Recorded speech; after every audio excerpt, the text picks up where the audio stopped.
Charles MWAURA Kimani is vying for the seat of an MCA as an independent candidate and seeking for votes from the people of Kiamina Ward in Bahati constituency, Nakuru.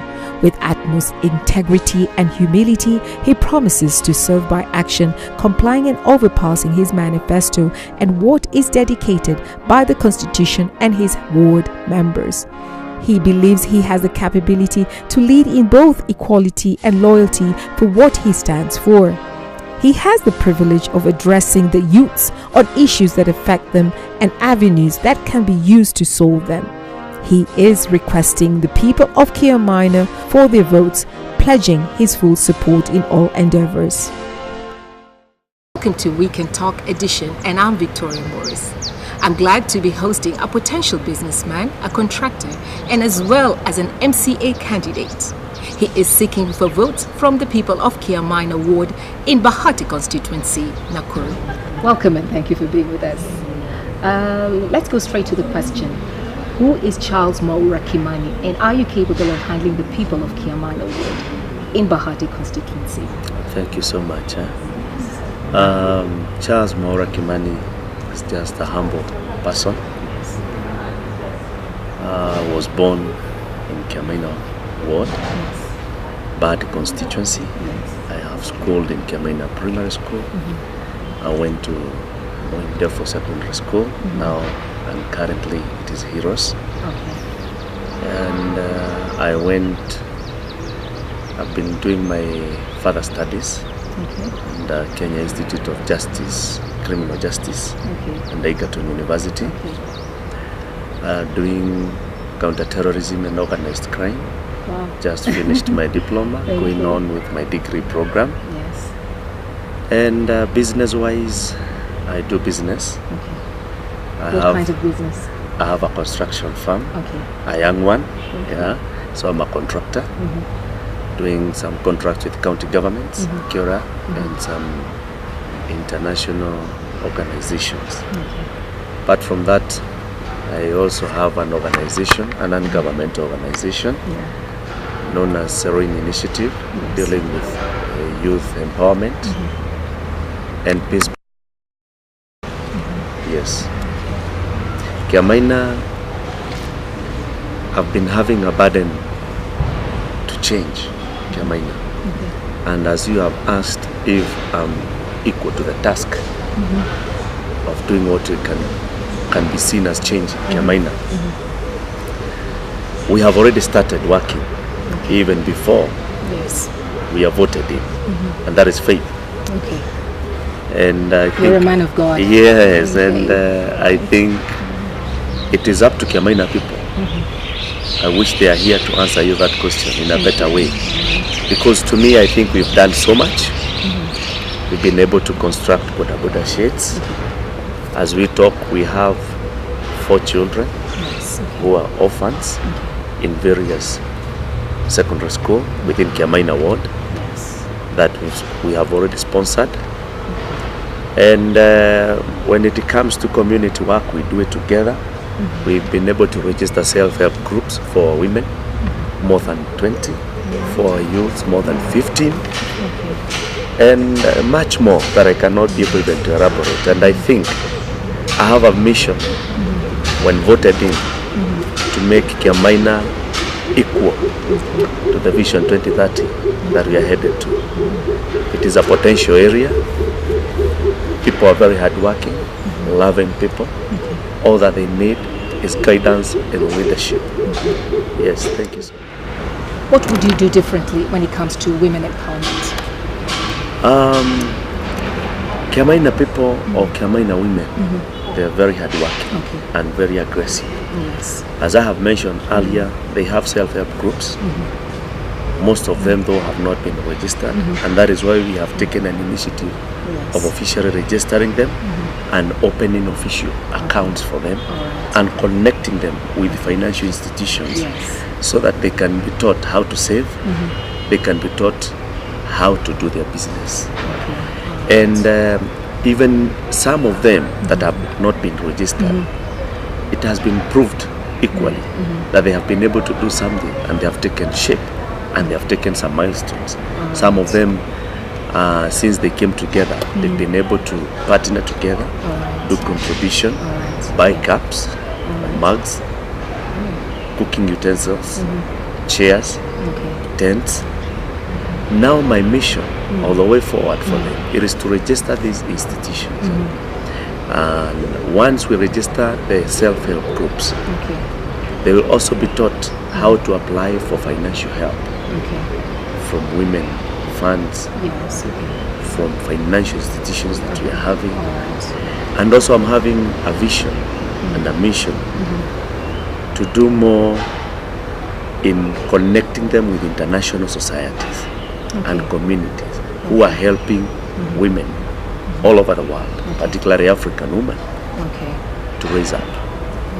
And another agenda that we are having, it is to make sure that apart from contributing and apart from them having table banking sort of style that they're having, we want to make sure we we want to make sure we can introduce a way of income generating activity.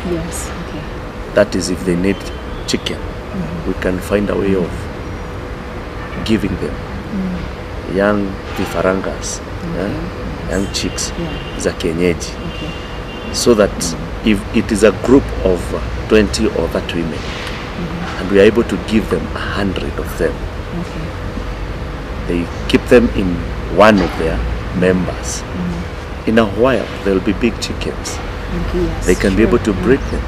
If they don't want to breed them, they can start selling them, and they have income, broilers and also kienyeji. They can sell them. They can also be selling eggs, so that at least we can be able to uplift them. We have also had an initiative for the women who have small income and they want to start business, kama hii ya kuweka kibanda, small kiosk. We have constructed those small kiosks, more than 20 of them within Kiamaina Ward. And me and my friends or well-wishers, we look for the iron sheets, we construct, and then we subdivide, and we empower them with something small, so that they can be able to sell their vegetables, tomatoes, and by that, we've seen those women rising up. So all that they need is guidance, so that we can be able to push them to the right direction. Yes. All right. What would be your agenda when it comes to the issue of health, education, and as well maybe employment, and as well security? In my manifesto, education comes first. And that is why I have just touched that we have children that we have taken initiative of helping them. I have given you an example, and I want to give you practical one now. There's a young girl called Lillian. The father was a Boda Boda rider. He had an accident about 4.5 years ago, and he passed. He left 6 siblings. The mother got into a very serious depression, and she had mental disorder. Besides the challenges and Lillian being and taking a role of a mother, she was able to score 279. It's unfortunate that I'm not yet in power as the MC of Kiamaina Ward, but I know there is bursary, but that girl could have ended up being wasted.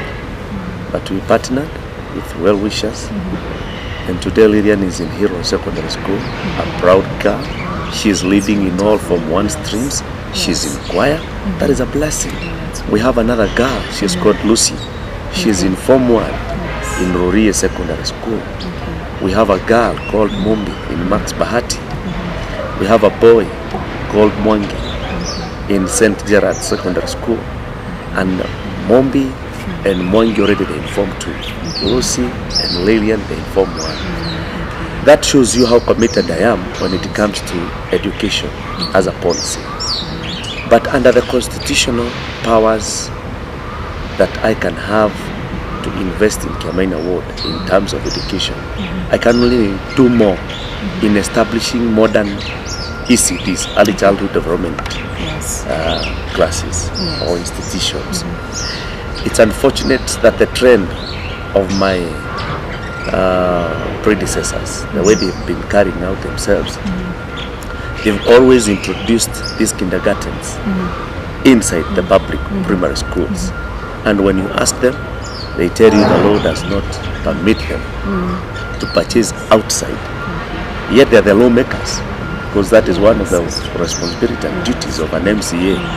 So Kiamaina Ward is highly populated, and I have a mission of establishing within a certain radius, after consulting the people of the 5 sub-locations in Kiamaina Ward, we have to establish more ECD centers. And not only ECD centers, modern ECD centers. If possible, we should have daycare centers inside those ECDs, so that a young mother who has a child and has something that she can do and earn for herself, and she cannot afford to have a house girl, she can be able to leave a child, pay 100 shillings or 150, and in the evening she will come pick the child, and maybe she got 500, so she will save 350 or 400. At the same time, we have empowered another woman who will be taking care of those children. And also within those ECDs, we have to introduce the feeding programs. If in Baringo County and other counties it is possible, why not here in Nakuru County? So that we can also be able to see we have children from poor families, malnutritional problem could be there. And we need also to introduce, because also health is part of the devolved functions. We should also introduce a way that these children can be checked inside the ECDs. Malnutritional problems, they can be taken, they can be helped, deworming, etc. So that we can empower education with children who are fully well within their health system. Apart from that, will you be able to build maybe hospitals, more hospitals or wards? I'm coming to that. Okay. I want to explore more on education. You know, under MCA there's bursary. Our president, that we love so much, has already promised Kenyans that education will be free. But we also know we need to be responsible one or another. And it is my prayer that still bursary will be part of an MCA. And I want to introduce committee from the 5 sub-locations within Kiamaina Ward, so that they can take some initiatives and responsibilities. I cannot be able to lead these people, give them bursaries, show direction. Leadership is mentoring others and also delegating duties to others, so that this committee can be tasked in bursary distribution. They will be in a better position of knowing Mama Wanjiku, Mama Njoroge, Mama Atieno, Mama Mukundi, and they will know who has to be given the full scholarship, who needs half, and who can we be able to sort in our own way. That is under education. Now, for me personally, I have a passion to make Kiamaina a hub of knowledgeable people. I'm on the process of registering a foundation, so that we can be able to come on board with more than 100 pupils or students that we can be able to sponsor within my term, that God will give me, and make sure they get the right education, those that the universities have finished universities, and we can also be able to source good jobs for them. 100 people, well settled, they are enough to bring an impact back to the society that has given so much to them, so they can only do well. That is on education department. Yes. Are you able to have a plan, a strategic plan for the youths, for them to, so that they can come up with new ideas, creative ideas, especially in this digital platform? Kiamaina, as I speak now, just like everywhere in Kenya, almost third of the population in Kiamaina are youthful people. We need to tap their energy and direct it to the right direction. And that is why already we have started. We have registered more than 10, as I said, self-help groups for our young people. It is challenging because we are training them to save 20 shillings per day. If a group have 40 people, they save 20 shillings per day. That is per individual 140 per week. So when they are 40, you can multiply and get how much they are going to get. And we are connecting them with relevant institutions, financial institutions, so that they can be mentored, guided, and directed. And the reason as to why I'm doing that, it is to make them responsible. And also I'm teaching them to learn in a different way about saving. Also, this idea is bringing them together. The one who was so much affected by alcohol will start to change because the next person is working very hard. But my vision is this: once they start savings, we need to establish after some time what that as a group needs. If they need a car wash machine, we can purchase a car wash machine. As they continue saving, we will deduct our finances there. Let's go back to the youths again. We are still talking about the youth. The drug and alcohol has been a major problem with the youth in Kiamaina Ward, and it needs urgent attention. So how are you going to solve that if you're elected as the MCA in Kiamaina Ward? Already that is one way of countering that problem. What I was just elaborating and explaining is a way of tapping their strength and energy and making them busy for what they're doing. So are you going to take them for maybe rehabilitation or? As I stated earlier, under education, I believe God has given me that as a ministry of taking care of these orphans and more needy children. I want to believe so. I'll partner with my friends both locally and internationally to see what we can be able to do. I have a vision that before 2022 we'll purchase a land, build a prayer center or a prayer institution with a chapel inside. Then also we'll build hostels. We'll also build a rehab center inside, so that we can be able to change these people and impact them for Christ. We need to raise a generation. I've mentioned of Lillian, Lucy, Mwangi, and Mumbi. I believe there are more that God is bringing.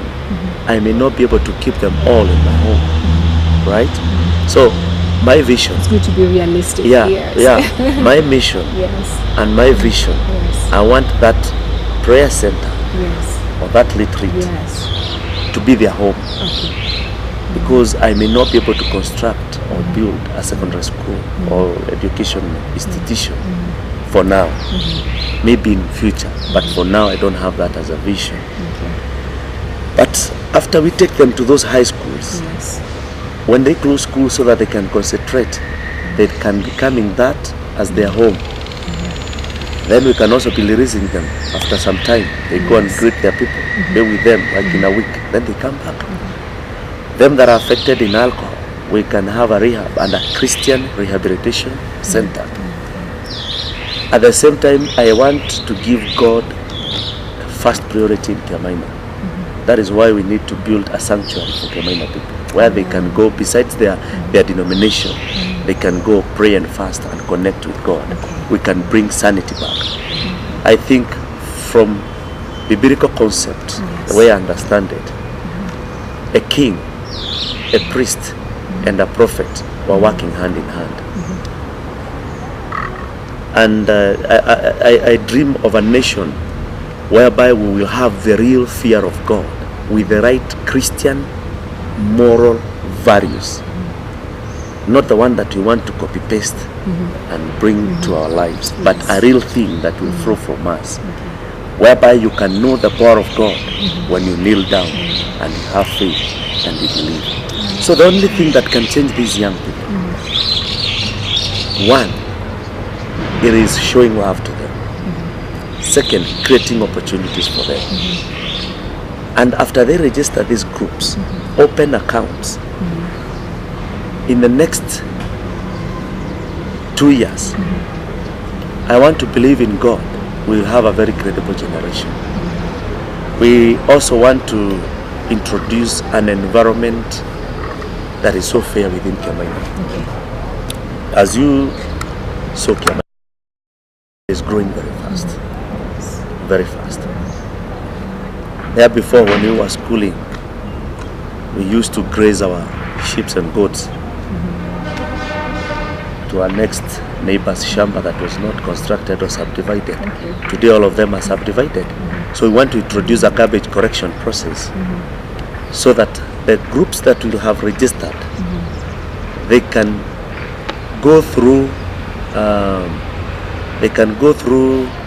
pre-qualification within our county government when pre-qualifications are being done, and they can be accepted to take charge of garbage collection within their respective areas.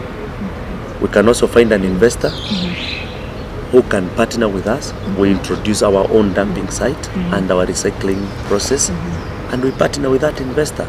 So we can be able to employ these youths and make them busy. At the same time, we were teaching them how to save, how to invest. I think that is a compulsory change for them. Okay. Yes. Let's go back to the issue of hygiene, because there is poor hygiene in Kiamaina ward.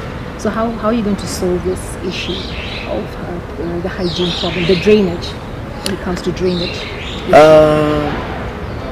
Yes, we are having a big challenge because the waters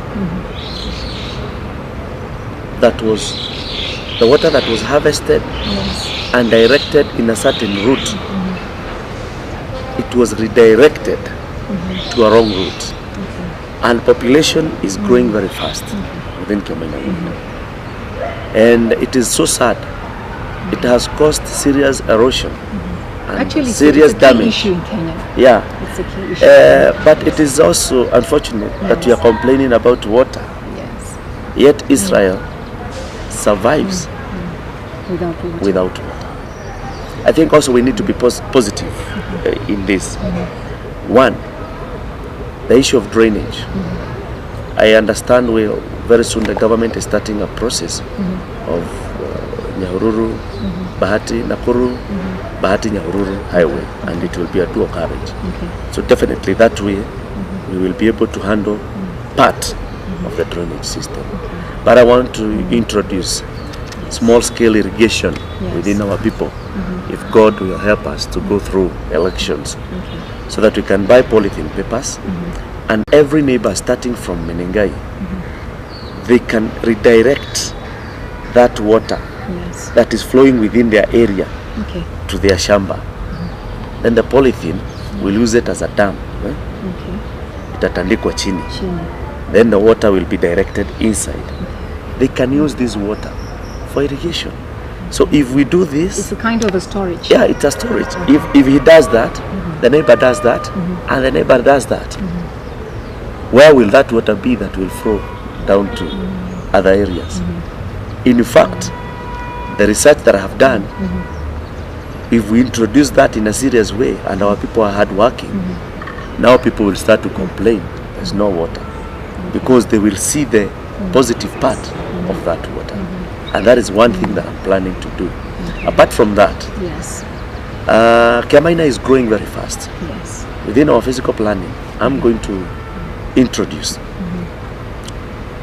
to the county government, on behalf of Kiamaina people, a way of planning ourselves ahead of times, so that we can have our sewerage system. Yes, proactive, so that we can have a sewerage system.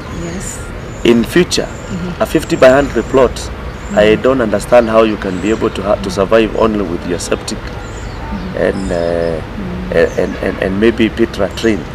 So we need to introduce a good system